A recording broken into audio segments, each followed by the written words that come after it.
And so as time goes on, every day the student goes to the teacher for what is called Sanzen. Sanzen means studying Zen. And he has to present a satisfactory answer to the koan. Now, Sanzen is the moment in the monastery when no holds are barred, although there's a very formal approach to it. The monk has to stop outside the master's quarters and make this mokugyo.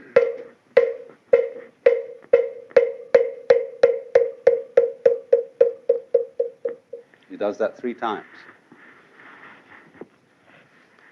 And at a signal from the master, which is ringing a bell in reply, he goes in and sits down in front of the master and bows right down to the floor, and then sits up, and he repeats the koan that he's been given, and he's supposed to answer it.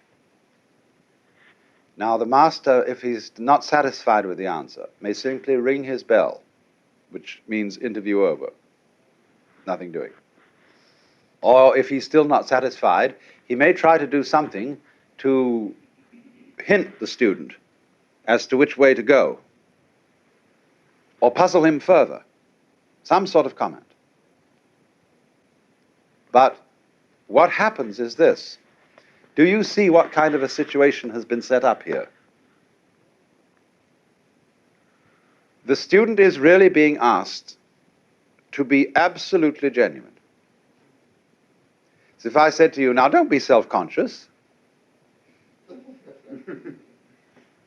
I want you to be perfectly sincere. And as a matter of fact, I'm a mind reader. And I know whether you're being sincere or not. I can see right down to that last little wiggly guzzle in the back of your mind.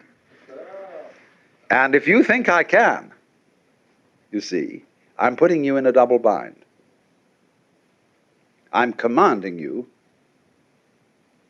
to be genuine. How can you possibly do that on command? Especially when the person you're confronted with is a father figure, an authority figure. And in Japan, the sensei, the teacher, is even a more authoritative figure than one's father, which is saying a lot. But you are being asked in the presence of this tiger to be completely spontaneous. Or it isn't put in that way, you see, though. I mean, I'm describing this from the standpoint of a psychologist observing what's going on here. No, the thing you've got to do is you've got to hear the sound of one hand. And as your answers become more and more rejected, you get more and more desperate. And there is built up the state that is called the great doubt. The students do everything, you know. They've read all the old Zen stories, and they come in with pieces of rock and wood, and they try and hit the teacher. They do everything they get, and nothing will do. I remember I had a friend studying in Kyoto, and on the way to the master's quarters, you pass through a lovely garden with a pool, and he saw a bullfrog in the garden, and he grabbed this bullfrog. They're very tame in Japan. Nobody eats them. He put it in the sleeve of his kimono, and when he got in to give an answer to his koan, he produced the bullfrog. And the master shook his head and said, too intellectual.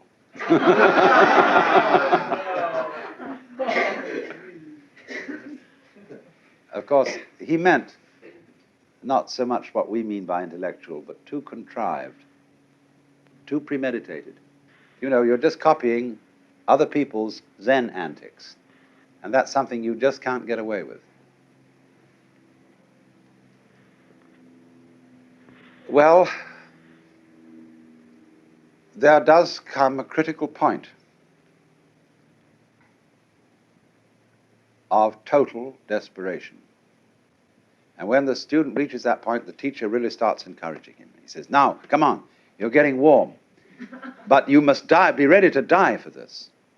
You must, students have even been put under into the position that if they don't get it in so many days, they're going to commit suicide. And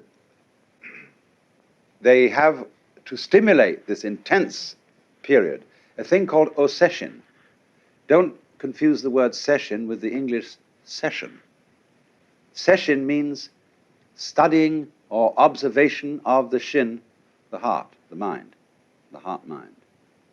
And at this time, they only sleep 4 hours a night. And they meditate solidly all through the day. They go for the Sanzen interview twice a day, every one of them. And it's a tremendous workout and will last about 5 days, 5 or 6 days. And in that period, the pressure is really on. Everybody is worked into a pitch of this kind of psychic fury that they have to get this thing answered. There's a man in Japan today who has a 5-day Zen system, and he practically guarantees that you will have Satori in his 5 days. I've just got a book about it written by a British. I haven't had a chance to read it yet. Well, I had someone I knew of who was over studying Zen on a Fulbright grant. And the grant was winding up, and he still hadn't got the sound of one hand. He said to the master, look, a grant's running out, and I can't stay here. And I've just got to get this thing.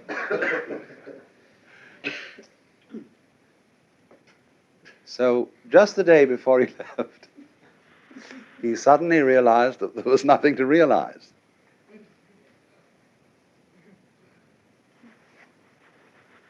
And that was it. You know, here he had spent his whole life thinking that there's something deficient in me.